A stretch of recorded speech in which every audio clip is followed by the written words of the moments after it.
ETF index mutual funds నేర్చుకుని stock మార్కెట్లో రాణించాలనుకుంటున్నారా? వెంటనే ఈ నెంబర్కి కాల్ చేయండి.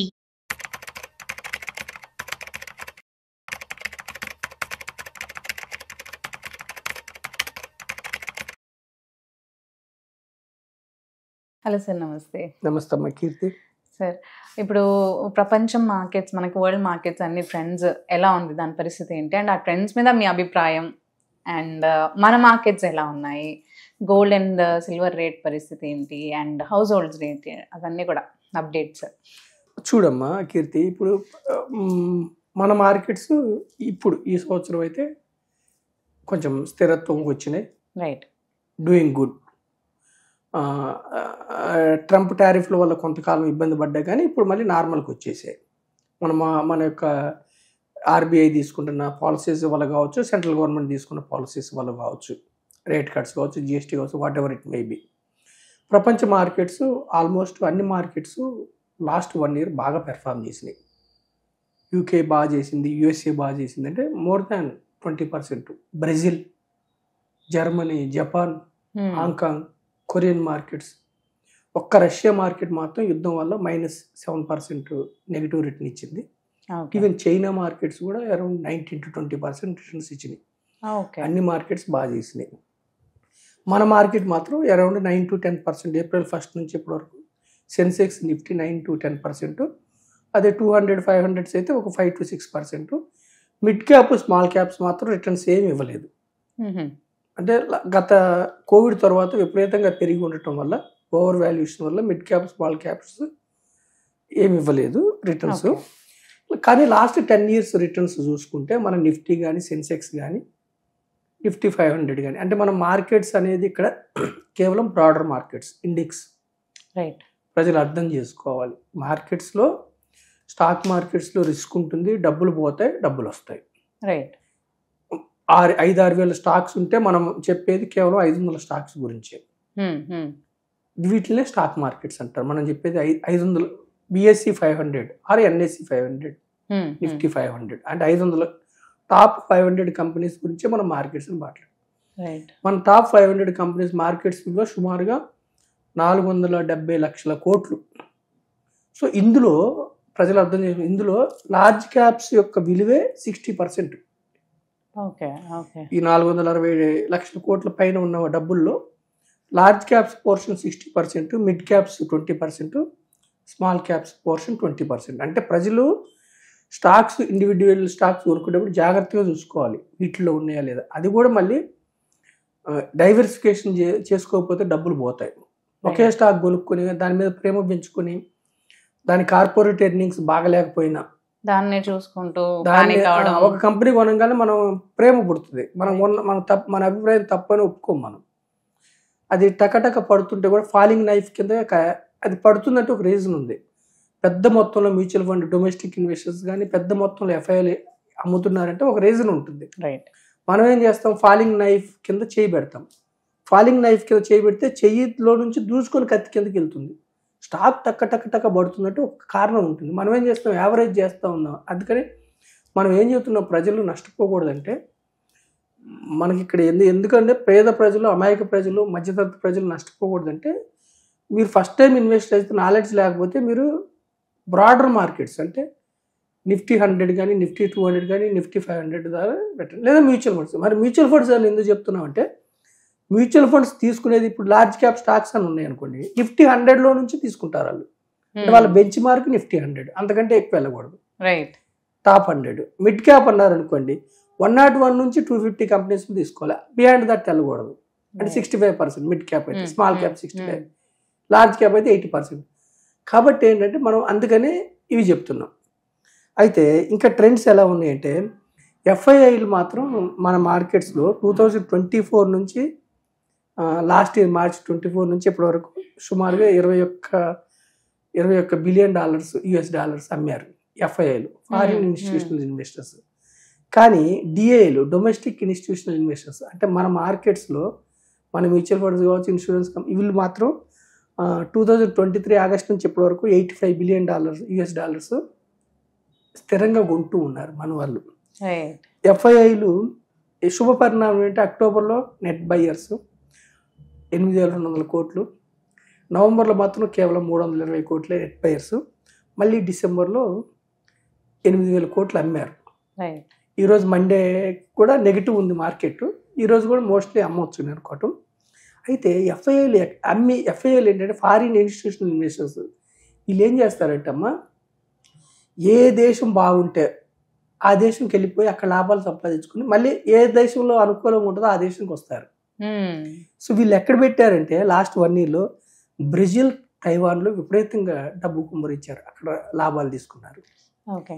అయితే మన దేశంలో ఇప్పుడు స్టార్ట్ చేస్తున్నారు. మన దేశంలో Q2 ఎర్నింగ్స్ బాగున్నాయి, Q3 ఇంకా బాగుంటాయి అనుకుంటున్నాం. జిఎస్టీ రేట్ కట్స్ వల్ల ఆటో కానీ ఈ మానిటరీ పాలసీ వల్ల కానీ కన్జంప్షన్ బూస్ట్ అవటం వల్ల కానీ పెరుగుతాయి. మళ్ళీ వస్తారు వాళ్ళు వచ్చిన తర్వాత మార్కెట్స్ మళ్ళీ ర్యాలీ మొదలవుద్ది. ఈ లోపు మనకి ఆర్డినరీ పర్సన్స్, మన ఇండివిజువల్ ఇన్వెస్టర్స్ చక్కగా ఇన్వెస్ట్ చేయమని చెప్తున్నాను నేను. సో వాళ్ళు బ్రెజిల్ అండ్ తైవాన్లో ఎక్కువ పెట్టారు, మన డొమెస్టిక్ ఇన్వెస్టర్స్ బాగా పెడుతున్నారు. అయితే గోల్డ్ అండ్ సిల్వర్ గురించి ఏంటంటే అమ్మా, లాస్ట్ 1 yearలో బాగా ర్యాలీ చేసినాయి.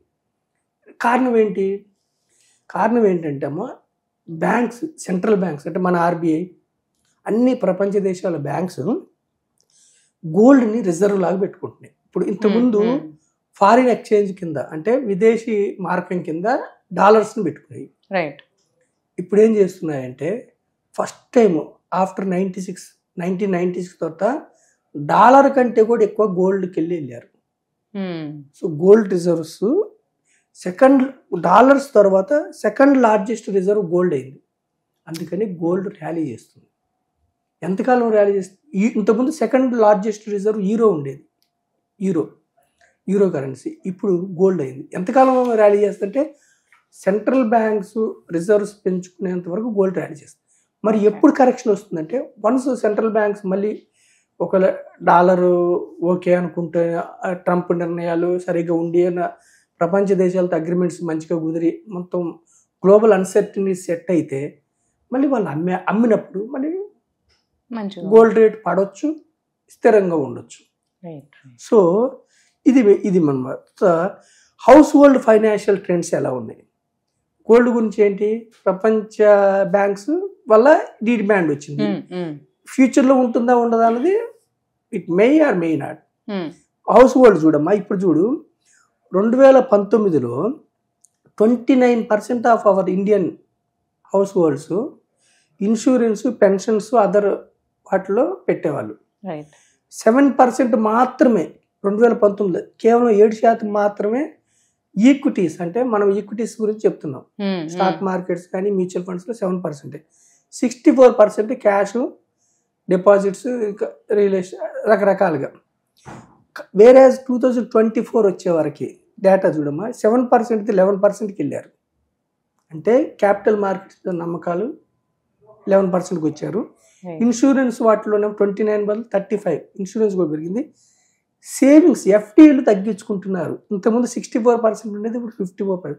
అంటే ప్రజలకి అర్థమవుతుంది ఎఫ్డీల్లో పెట్టుకుంటే ఇన్ఫ్లేషన్ రావట్లేదు కాబట్టి ఎఫ్డీలు తగ్గించుకొని క్యాపిటల్ మార్కెట్స్లో వాళ్ళ యొక్క పోర్షన్ పెంచుకుంటున్నారు. అయితే ఇక్కడ అర్థం చేసుకోవాలి, చూడమ్మా, డెవలప్డ్ మార్కెట్స్ అమెరికా కావచ్చు, యూకే కావచ్చు, జర్మనీ కావచ్చు, జపాన్, అట్లాంటి చూడు, యూఎస్లో చూడు. ఉదాహరణకి ఇన్సూరెన్స్, పెన్షన్ అండ్ అదర్స్ అంటే పీపీఎఫ్ ఇట్లాంటి వాటిల్లో 34% పెడితే మన దగ్గర 11% ఈక్విటీ మ్యూచువల్ ఫండ్స్లో పెడితే 52% పీపుల్ యూఎస్ఏలో 52% పీపుల్ ఈక్విటీస్లో పెడుతున్నారు.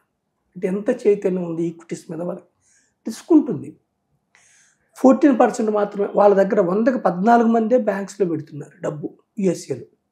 అంటే ఈ హౌస్ హోల్డ్ ట్రెండ్ మనకి ఏం చూపిస్తుందంటే మన క్యాపిటల్ మార్కెట్స్ గ్రో అవటానికి నెక్స్ట్ 20 years ఓన్లీ 11% పీపుల్ పెడుతున్నారు. అంటే ఎంత గ్రోత్ ఆపర్చునిటీ ఉంది మన స్టాక్ మార్కెట్ పెరగడానికి, మన యొక్క ప్రజలు సంపాదించుకోవడానికి. మళ్ళీ నేను మన ఎపిసోడ్ ద్వారా చెప్పేది అంటే ట్రేడింగ్ని మార్కెట్లో ఇన్వెస్ట్మెంట్ అనుకోవద్దు. తెలియక చాలా మంది డబ్బులు పోగొట్టుకుంటారు. మన ఎపిసోడ్ చూసి ప్రభావితమై ట్రేడింగ్ చేసి డబ్బులు పోగొట్టుకుంటే ఒక తరం వెనక్కి వెళ్ళిపోతారు. ట్రేడింగ్ వద్దు. సేవింగ్స్ ఆల్రెడీ తగ్గించుకుంటున్నారు ప్రజలు, నాలెడ్జ్ వస్తుంది. తర్వాత ఇంకా ఏమిటంటే అమ్మ 96% గ్రోత్. ఇల్లులు కొనటంలో 2022లో 3,40,000 కోట్లు మాత్రమే హౌసింగ్ ఇల్లు కొనడానికి డబ్బులు పెడితే 25కి వచ్చేవరకు 7 లక్షల కోట్లు అంటే డబుల్ అవుతుంది. అంటే ఇల్లులు కొనడానికి ఖర్చులు బాగా పెడుతున్నారు. దీనివల్ల రెవెన్యూ జనరేట్ అవుతుంది, మార్కెట్ షేర్, ప్రజలు ఎకానమీ ప్రజల యొక్క తలసరి ఆదాయం పెరగటం వల్ల, మంచి మంచి ఇల్లులు కొనటం వల్ల ఇదంతా మన మార్కెట్స్ అనుకూలంగా ఉండే అవకాశం ఉంది.